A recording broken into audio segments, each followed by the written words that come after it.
For nearly 20 years, from 2004 to the present, Ukraine and Ukrainians, that is, you and me, have been a testing ground for Russian political technologists.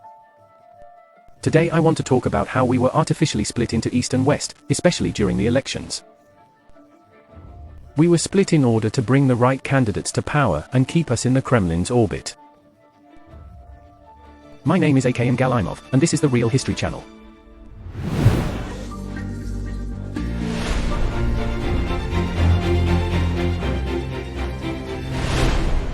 Of course, Russian influences have been felt in Ukraine since the very beginning of independence. But I would like to start with year 2004. From the moment when Moscow finally realized that Ukraine had chosen a different civilizational path, to put it mildly. Thus, in 2004, for the first time, a non-Russian, Western-oriented candidate, Viktor Yushchenko, had a chance to win the presidential race. The Kremlin senses the danger of what is happening for itself and sends a whole troop of political technologists to Ukraine. They are to help the pro-Russian candidate Viktor Yanukovych win the election. Not only by emphasizing his advantages, as normal public relations people would do, but also by black public relations against his rival. They focused on the latter. And finally, let's be honest, it was much harder to find advantages for Yanukovych, the candidate with a real criminal record.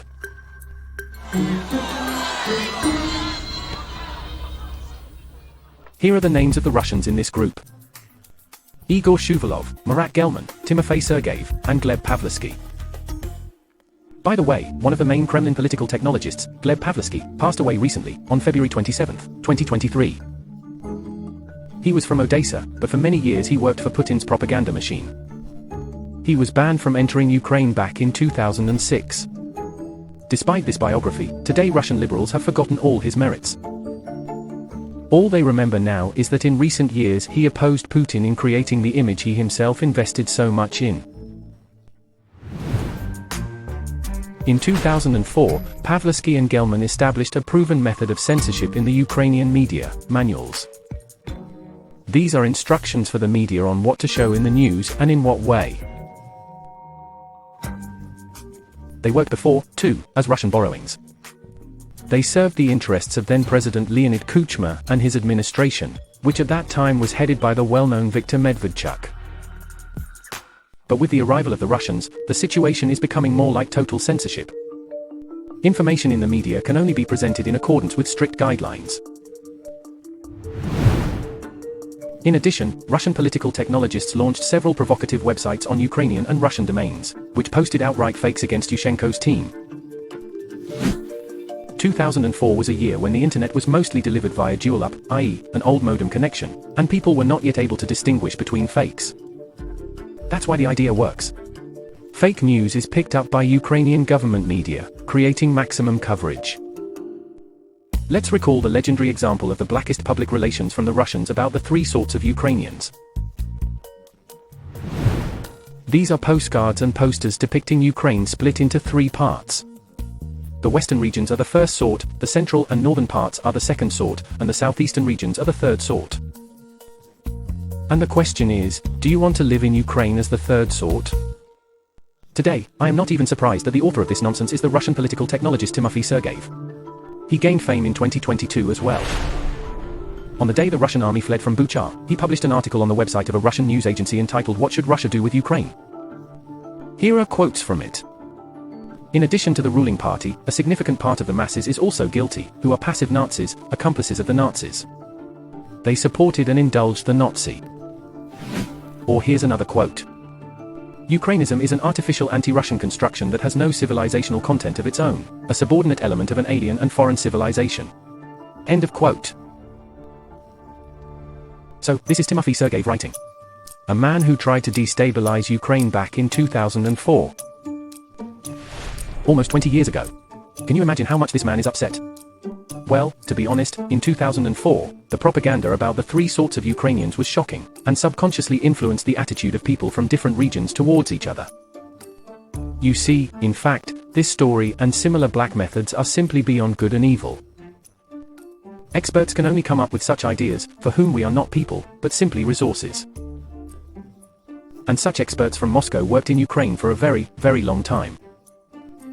And we lived in the information policy that they developed for us. Let's go back to the history of the artificial separation. This was, in general, the main thesis of Russian propaganda in those days. One of the campaigns against Yushchenko said that he was in favor of a civil war. In this way, Putin's intentions were voiced to provoke a split in Ukraine if a non-Russian candidate became president, and to blame it on his hated rivals.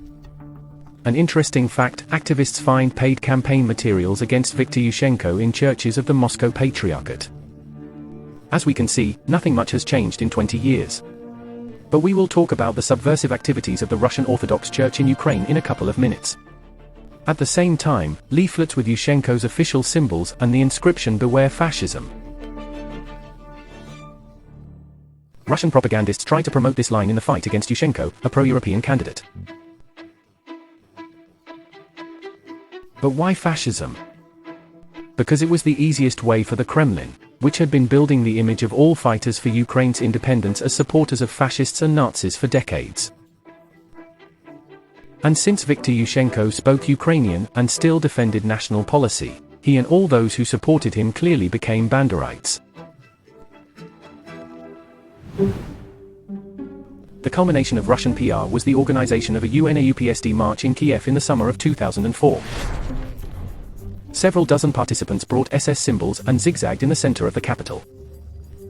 It was a terrible scene. Are we sure that Russian ears are being bent here? Yes, the march was led by a person named Igor Kovalenko. Today we know for sure that he is a Russian collaborator. His task was to discredit the national movement in Ukraine and Yushchenko in particular.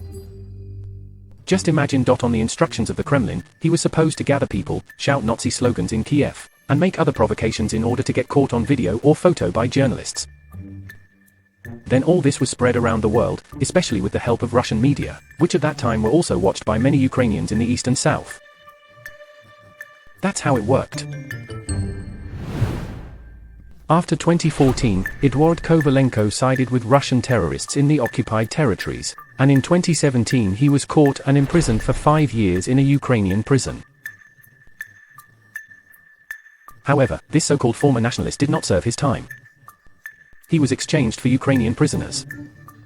It is interesting that it was him that the Russian authorities wanted to save.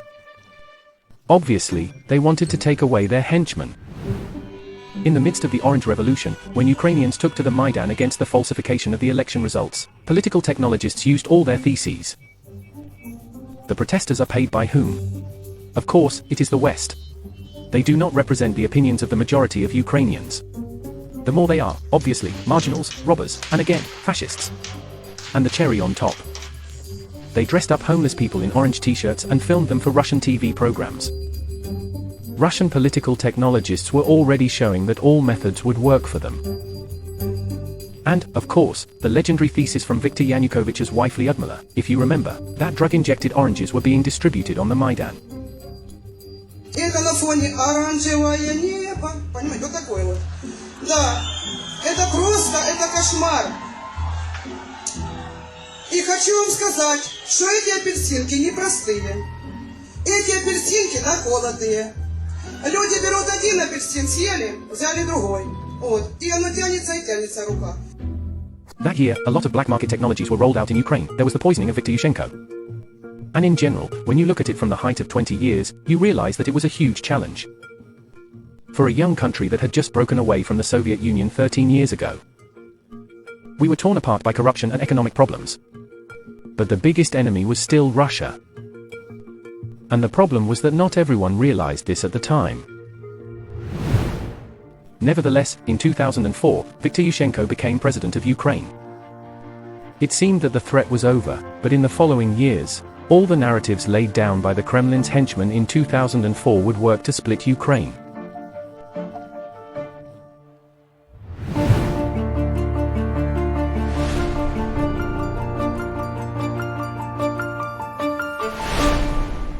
So, Viktor Yushchenko is the president of Ukraine.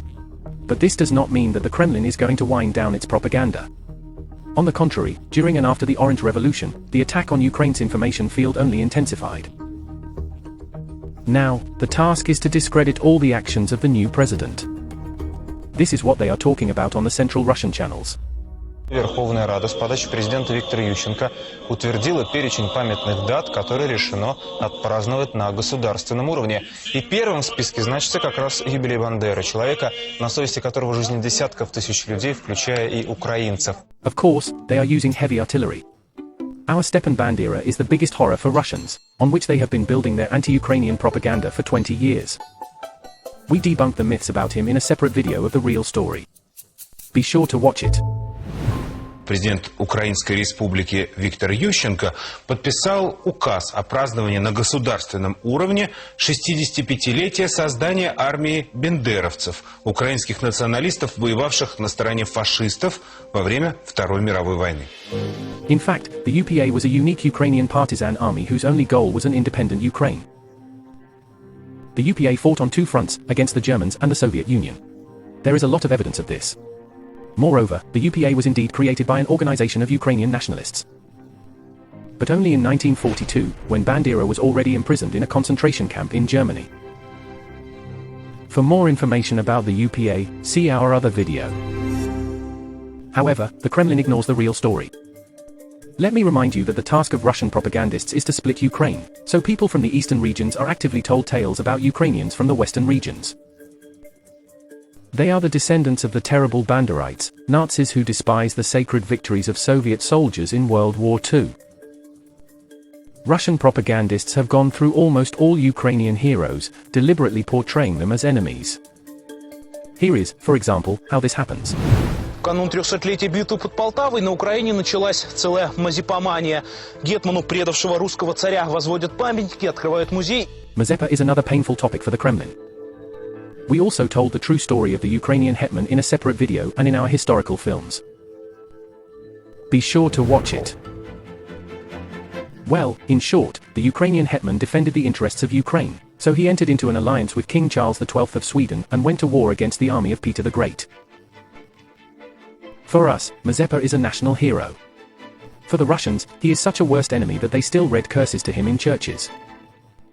In the 21st century, it is hard to believe. But on the other hand, it illustrates very well, firstly, the consistency of Russian propaganda, and secondly, the strong connection between the church and the government in Russia. Moscow has even managed to speculate on the topic of the Holodomor. Ющенко объявил 2008 годом памяти жертв Голодомора. Все это происходит на фоне переоценки ценностей на Украине, когда бывшие бандеровцы становятся героями Украины, а памятники советской эпохи называются здесь памятниками тоталитарному режиму. I would like to remind you that, according to rough estimates, 10 million Ukrainians became victims of political repression during the Soviet era. This is only an estimate. We will hardly ever be able to establish the exact number. That is why in Ukraine the Soviet Union was recognized as a totalitarian regime. But in Russia, it is not common to talk about this. The archives of the repressive authorities are still closed there, and the president is a Stalin fan. Russian propaganda has been working in Ukraine throughout Yushchenko's term. Meanwhile, the opposition is also preparing for new elections. The Party of Regions, Socialists, Communists, all of them are more or less supported by Russia and are working to undermine the government. Я не дам из Украины делать ядерное кладбище. A separate narrative launched by the Russians is the threat that Ukraine will join NATO. Yes, indeed, Yushchenko is actively negotiating this, realizing the importance of integration into the alliance for our future. The Russian and pro-Russian media become hysterical. This culminates in Odessa and Crimea with protests against the joint NATO-Sibris exercise.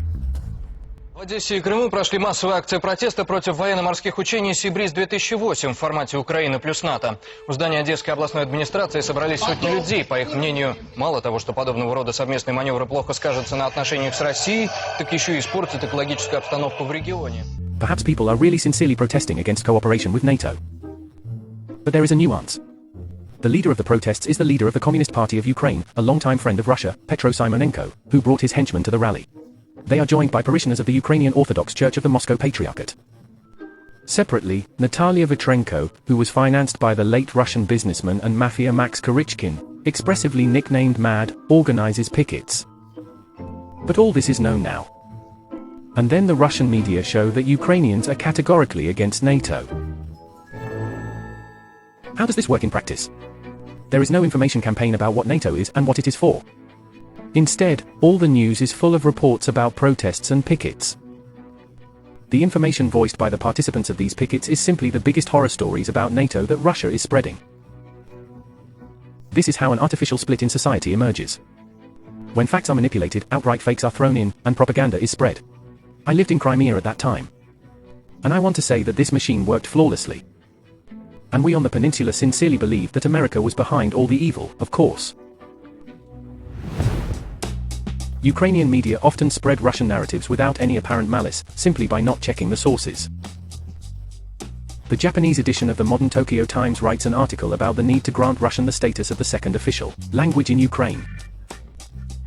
The Ukrainian media instantly picked up on the Japanese opinion. Upon closer inspection, it turned out that modern Tokyo Times is a website that expresses a Russian point of view on all world issues, including Kosovo. This is how Russian propaganda, disguised as foreign language, reaches Ukrainians. Замість визнання України на міжнародній арені, ми отримали розбрат з Росією. The powerful Russian influence, black PR, and, of course, the inability of Yushchenko's team to master all this led to the revenge of the main anti-hero of the Orange Revolution, Viktor Yanukovych, in 2010.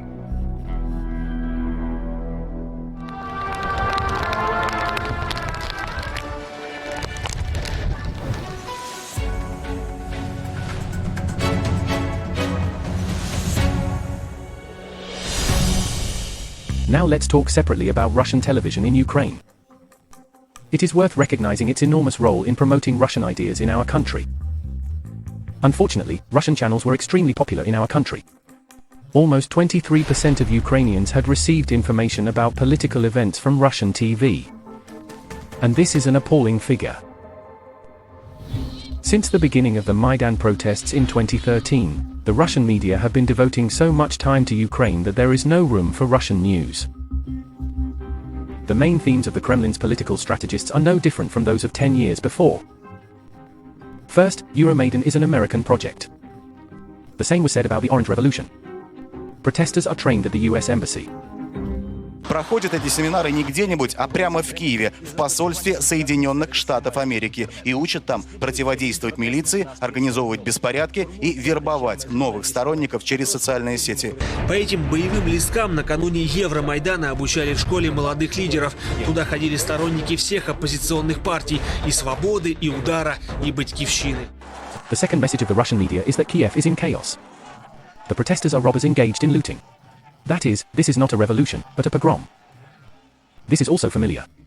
Все новые сообщения приходят о бесчинствах, которые на Украине творят радикалы. Представители боевого крыла Майдана, не стесняясь, демонстрируют, что признают лишь один закон – закон силы. Раздаются угрозы, они бьют милиционеров. В Киеве, как это обычно бывает в разоряемом городе, началось мародерство. Милиция заявляет об обострении криминогенной ситуации в украинской столице, где растет число квартирных краж и грабежей, а хулиганство становится все более обыденным. These are the same theses that were promoted during the Orange Revolution, but with a tenfold increase. And perhaps most importantly, in terms of the terrible consequences for Ukraine. Russian media say that Euromaidan is a split in the country. Реально бастуют лишь 3 региона – Тернопольская, Львовская и Ивано-Франковская области. Суммарно в них проживают 5 миллионов человек. Много. Но Украина – это 45 миллионов. Остальные 24 региона ни всеобщую забастовку, ни провокации евроинтеграторов по факту не поддержали. The Russian media, which lies to Ukrainians, especially in the east, convince them that Ukraine is coming to an end. Residents of Donbass, who mostly know about the events in Kiev from TV, are terrified. Looters, murderers, and fascists from western Ukraine will soon take over Donbass. And this propaganda does not stop. For those who almost fainted from all that history, here is a punchline. Ukraine does not exist at all. За 20 с лишним лет независимости Украина так и не смогла сформировать единой украинской нации. Все это время основу государственности незалежной составляла не нация, а украинский народ, осколок, так и не успевший до конца сформироваться нации советской. Euromaidan really looks terrible. For Putin. He is threatened with the loss of leverage over Ukraine. The goal of the psychological war is to form a categorical rejection of the protests and complete what began in 2004. To split Ukraine. Ukraine's government-owned and pro-Russian media outlets are picking up Russian messages. The first national channel, which is the state-owned TV channel of Ukraine, aired a movie called The Mechanism of Hate. It tells about the American method of color revolutions and shows marches of SS soldiers. It is interesting that none of the creators of this movie are listed in the credits. The IT sector is actively involved in propaganda. Maidan's anti-advertising appeared as early as December 2013 in the form of advertising banners. It costs customers about $100,000 for 2 weeks and reaches almost 5 million users. One of the most surprising messages that this advertisement brings is that you can catch tuberculosis on the Maidan. Since the beginning of the war on the Maidan, Russian propagandists have been using a new technique, fake Ukrainian media. In Donetsk, for example, they broadcast a fake channel called 1+1, which has no news at all, only Soviet movies and cartoons, and no Ukrainian news at all. It seems that one of the most popular Ukrainian channel is ignoring the events in Donbass altogether. Fake accounts of Radio Liberty and the Voice of America with Russian propaganda appear on Twitter. I would like to say that the plans of Russian political technologists have failed, but not really. In 2015, the Kiev Center for Sociological Research presented the results of a survey on attitudes toward Euromaidan. It was called a fascist coup by 49% of respondents in the occupied territories, and 19% in the non-occupied territories. It is seen as the cause of an oligarchic conspiracy, and US manipulation by 67% of respondents in the occupied territories, and 22% in the non-occupied territories. This is a very large number. We can say that Russian messages have been learned. However, it was not limited to television and the internet. What media outlet is available in almost every village and is respected? Of course, it is the church.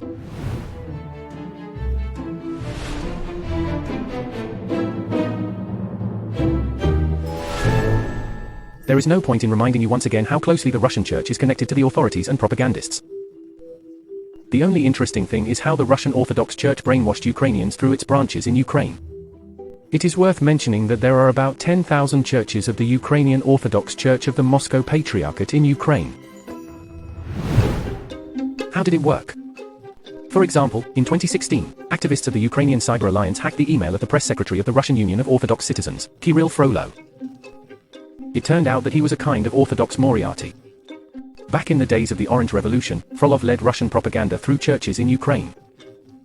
He organized meetings with pro-Russian slogans, including Yushchenko's government is a persecution of the church and Yushchenko and Filaret are a collective antichrist.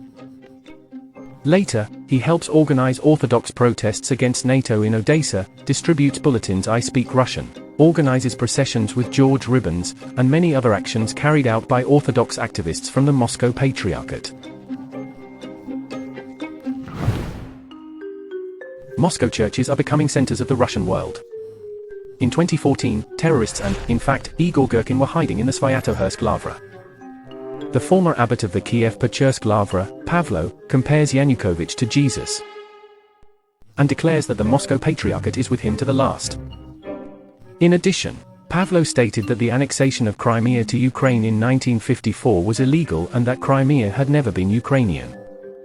When asked with whom Ukraine is at war in Donetsk region, Bishop Pavlo said he did not know. In 2015, the head of the Moscow Patriarchate, Metropolitan Onufry, refused to stand up when the names of Ukraine's heroes, including those killed in the anti-terrorist operation, were read out in the Verkhovna Rada. He is also credited with saying that Crimea itself fell away from Ukraine. In 2016, the Orthodox believers of the Moscow Patriarchate held a religious procession for peace in Kharkiv. Among the participants of the procession were aides with badges with a portrait of Russian Emperor Nicholas II and with George ribbons. In December 2022, the SBU conducted searches in the churches of the Moscow Patriarchate. The findings are expected, but their scale is impressive. Numerous Russian symbols are found on the churchman's possession. Flags of Novorossiya, George ribbons, Russian army rations, Russian books and brochures. At the same time, approximately 1 in 5 Ukrainians is a parishioner of the Ukrainian Orthodox Church, specifically the Moscow Patriarchate. It is not surprising that the church was an instrument of influence and a network for spreading propaganda. Looking back, we see not accidents, but a deliberate information policy of the Kremlin aimed at splitting Ukraine and dividing it into East and West. For a long time, Russians have been working on our politicians. Russian political technologists worked on our Ukrainian TV channels. They made huge money here by simply pitting Ukrainians against each other. There is no difference between the West and the East, the South and the North. Ukrainians are the same everywhere. Many of us had different historical paths, and this is true. But today we are building a common future together. And we are fighting for our freedom together. This is the Real Story channel.